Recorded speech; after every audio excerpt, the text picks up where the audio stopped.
Salve, salve investidor, como é que você está? Nesse vídeo a gente vai tratar a respeito da BB Seguridade e eu vi alguém comentando dizendo o seguinte: você é funcionário da BB Seguridade de tanto que você comenta? Eu não sei se ele falou sério ou foi ironia, mas enfim, é uma ação que eu tenho na minha carteira, estou investindo e por que não trazer uma atualização aqui para você? Eu acho que é muito mais ético, inclusive, a gente ficar tratando de empresas que a gente está comprando ou está comprado, porque falar de empresas que a gente não tem em carteira é sempre um problema, porque pode gerar a seguinte desconfiança das pessoas: se é tão bom, por que você não tem? Quando eu tô falando bem da empresa. Realmente, aqui não dá para você ter um universo infindável de empresas na carteira. Depende do preço, depende do momento, da estratégia que você está adotando naquele momento. É uma série de variáveis, tá? Mas é isso aí. Não sou funcionário do BB Seguridade, apenas um investidor da empresa. E o que eu quero trazer aqui é o seguinte: primeiro, olha só que interessante. Mesmo com essa correção que a gente está vendo na Bolsa de Valores, só Petrobras e PetroRio subindo na prática, a BB Seguridade se recuperou aí, nem teve uma grande queda. Após essa queda aqui, que foi basicamente DataX, a ação foi se recuperando, ainda que de maneira devagar. Interessante, né? E eu trouxe um vídeo falando: olha, por conta desse petróleo em alta, o mercado, não sem razão, está esperando inflação. E a gente já está vendo inflação. Preços de alguns produtos aí já sendo reajustados. Expectativa do mercado é de a Selic fechar a 12,50, fica aí nos 13, então, que o mercado sempre erra, é quase uma máxima, e a inflação ficando acima de 4%. Olha, essa meta de inflação de 3% no Brasil, meu amigo, para isso acontecer tem que muita coisa dar certo no Brasil e ainda por cima você ter um juro de 15% ao ano ou mais por muito tempo, e olhe lá, porque sempre tem o risco de você ter uma taxa de juros tão alta que aí o governo não consegue pagar essa dívida e aí tem que imprimir dinheiro em última análise, em último caso, para pagar essa dívida, e você pode entrar num problema que a gente chama de dominância fiscal. Olha, é um problema. Quanto mais você aumenta o juro, mais inflação você tem. Então, assim, essa meta muito difícil de ser alcançada. Então, veja que mesmo que a gente não consiga chegar nessa meta, a gente já vai ter que reduzir esse juro, porque nesse patamar aí nem faz muito mais diferença, como a gente já vem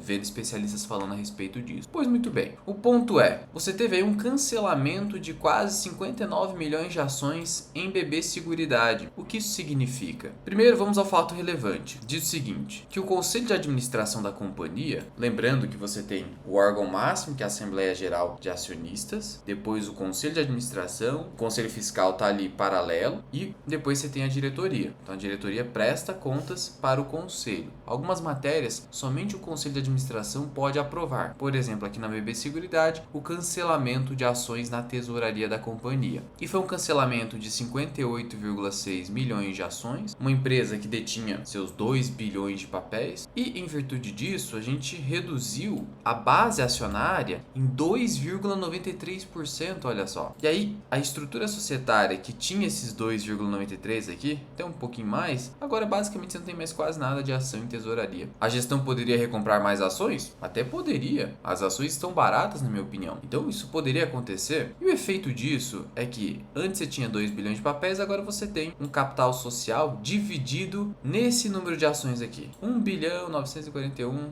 tal. E isso gera riqueza. Automaticamente gera riqueza. Por quê? Se antes o meu lucro por ação em cima de uma base de 2 bilhões de papéis era tanto, agora que eu tenho menos ações, na prática eu tenho um lucro por ação maior. E como o dividendo vem do lucro, meu dividendo por ação é maior também. Entende isso? Por isso que a recompra de ações nos momentos estratégicos, quando realmente faz sentido, quando a empresa está negociando na bolsa de valores abaixo do valor intrínseco, isso vai gerar valor em algum momento, se a gestão fez um bom trabalho, à medida em que eu cancelando as ações, eu aumento a participação societária automaticamente do sócio de longa data na empresa, sem que ele faça nenhum novo aporte na empresa. Lembrando que o Banco do Brasil detém ali 66,25% das ações da BB Seguridade, controlador absoluto da companhia. Você tem pouco mais de 30% free float, que são os demais investidores. E aí você tinha 2,94% em tesouraria. Houve o cancelamento, logo agora você só tem isso aqui, né? E aí você poderia me perguntar: Luan, por que a empresa não teve uma reação positiva do mercado após esse fato relevante? A gente vê aqui que, na verdade, as ações até caíram um pouquinho. Olha, primeiro Primeiro que o curto prazo é altamente imprevisível. Então, só por aí você já tem uma resposta possível. Segundo que, quando a gente calcula o valor intrínseco de uma empresa, a gente já deve considerar, ao chegar ao preço justo, as ações que estão em tesouraria. Então, quando eu calculo o valor intrínseco e trago para os membros da comunidade FMI, o que eu faço? Eu já excluo as ações em tesouraria, porque eu sei que em algum momento essas ações serão o quê? Serão canceladas. Então, não necessariamente eu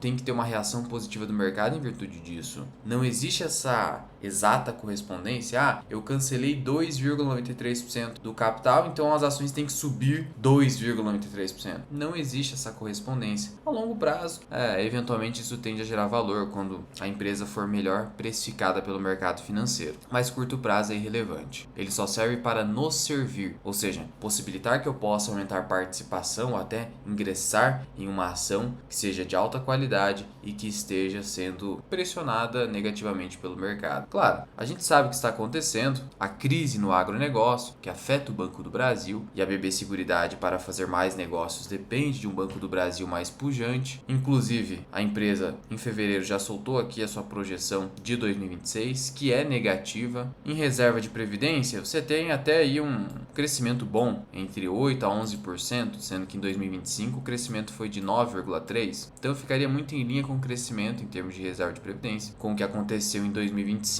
Por outro lado, a emissão de prêmios da Brasil Seg, que é a parte seguradora mesmo da BB Seguridade, você tem aí até previsão de queda na emissão de prêmio. E houve queda em 25, queda de 8,8. E aí você teria um resultado operacional não decorrente do juro, fora o resultado financeiro, é isso que está falando, poderia cair. Em virtude disso, você tem aí os analistas que fazem cobertura da BB Seguridade com preços-alvos que variam bastante. Você tem aqui o preço-alvo mais pessimista, que é do JP Morgan, que seria de R$ 34,00 recomendação de venda, já que as ações estão acima desse preço. Você tem Morgan Stanley, R$ 35,00. Você tem UBS, R$ 36,00. Aí você tem o BTG, que seria, vamos dizer assim, o mais otimista aqui. Não, na verdade, HSBC, R$ 46,00, aí é bem otimista. R$ 41,00 é um preço interessante aqui, assim como a Genial está trazendo aqui 40. São preços razoáveis na minha visão. Então aqui tem bastante divergência. Mas você pode dizer o seguinte, olha, na pior das hipóteses, a empresa valeria hoje 34, na melhor 46. As ações estão negociando a 34 e alguma coisa, está bem próximo do preço-alvo mais pessimista.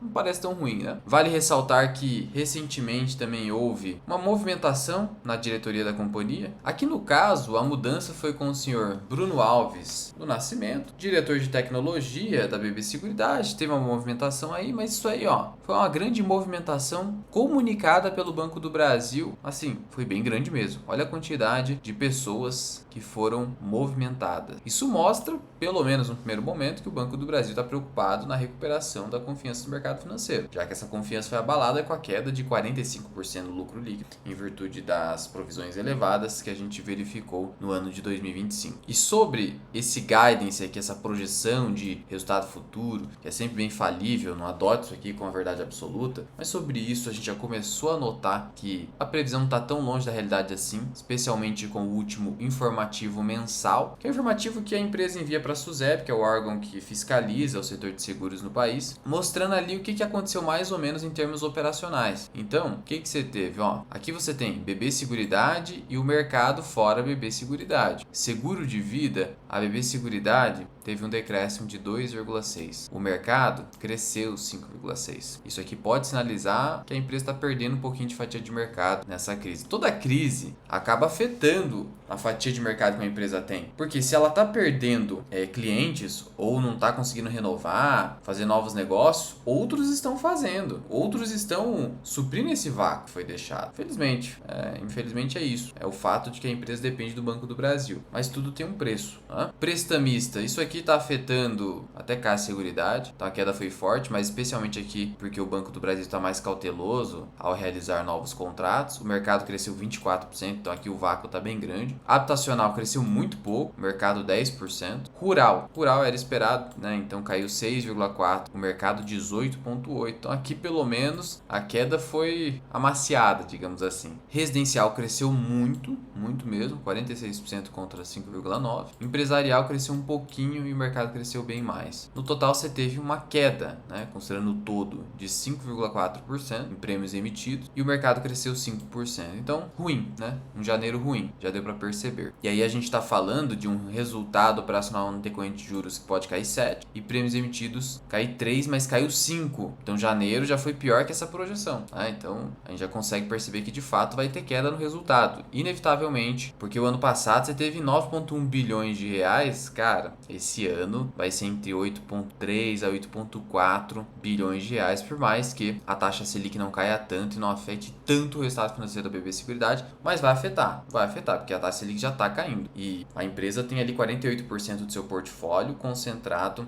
em pós-fixado, que acompanha essa queda ou alta da Selic. Em Previdência, BB Seguridade cresceu 22% as contribuições e mais 9,6% as reservas. O mercado decresceu em contribuições, então aqui BB Seguridade foi muito bem, e em reservas o mercado cresceu 14,7%. Teve uma perda em relação ao mercado, mas nada assim que preocupe. Então em Previdência está bem tranquilo. Em capitalização, consórcios, etc., a empresa teve uma queda na arrecadação ruim e uma pequena alta de 3% em reservas técnicas. Mas essa arrecadação de 5% em queda foi abaixo da queda do mercado em 9%. Sendo assim, para resumir, capitalização foi ruim para o mercado como um todo, previdência a empresa foi bem, e aqui basicamente o que a empresa superou o mercado com folga foi crescimento no residencial. E no rural a queda foi bem menor que a queda do mercado, então o rural ainda está complicado. Isso aqui mostra pra gente, veja que a gente consegue extrair o que está acontecendo na economia brasileira a partir dos relatórios financeiros, e a análise desses relatórios financeiros eu faço com muita cautela aqui na minha comunidade, a comunidade Formação Mirainvest. Ou eu faço isso através de vídeos, que são vídeos que ficam para os membros do canal também, ou eu faço isso com riqueza de detalhes aqui nos nossos relatórios de análise. Olha só, temos de Petrobras, temos de B3, CEMIG, BR Partners, Auren e assim sucessivamente. Aqui você tem uma série de relatórios, só ir passando para o lado. E ainda você conta aqui na comunidade com o nosso treinamento Formação Mirainvest, para você aprender a investir melhor, com segurança, saber analisar relatórios financeiros. E ainda você conta aqui com a nossa planilha de valor intrínseco, que aí a gente pega algumas ações ali que a gente mais acompanha ou que estão na nossa carteira e a gente estabelece o valor intrínseco dessas empresas. O que a gente vai atualizando conforme haja uma nova notícia, um evento que modifique o valor da empresa de fato, ou no mínimo conforme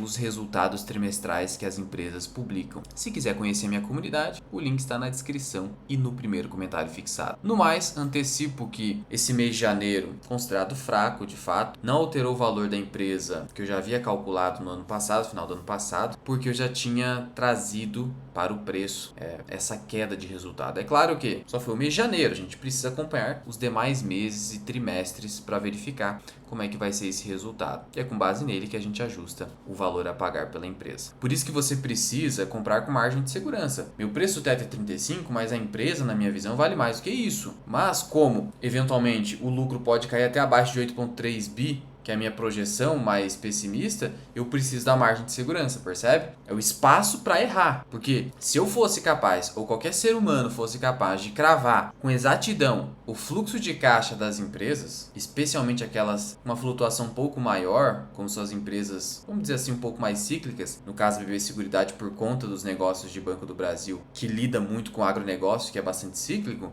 não há dúvida de que eu iria investir de uma maneira super concentrada em apenas uma ação ou outra, porque se eu sei quanto que eu vou ganhar numa ação, por exemplo, eu sei que eu vou ganhar 20% ao ano com BB Seguridade. Veja que eu consigo cravar qual vai ser o fluxo de caixa. E 20% é um retorno espetacular, para que eu vou diversificar em outros negócios? Então a diversificação, basicamente, ela serve para quê? Ela serve para reconhecimento da sua incapacidade de cravar o fluxo de caixa de uma empresa. E detalhe, mesmo que eu pudesse prever o fluxo de caixa de alguma empresa ultra previsível, por exemplo, uma Taesa, teoricamente um ser humano com muita riqueza de detalhes e com muita informação de dentro da empresa, poderia uma aproximação assim, só que mesmo assim, por que essa pessoa não compra só Taesa? Pode até comprar, porque eventualmente, mesmo prevendo, eu vou ganhar 12% com Taesa, eu não quero ganhar só 12%. Se a pessoa só precisa de 12%, então ela vai lá e concentra em Taesa. Se ela fosse capaz, como eu disse, de cravar o fluxo de caixa. Mas é complicado, eu preciso de um retorno mais interessante, né? 12% serve para portfólios gigantescos gigantescos de vários e vários milhões de reais, serve. Mas se você tem um volume inferior de recursos, é claro que a gente quer mais do que 12% para acelerar nossa aposentadoria. Por isso que a gente faz as contas e eu te ajudo tudo isso ali na comunidade FMI. Sobre a BB Seguridade é isso. Qualquer dúvida é só comentar aqui embaixo e eu te vejo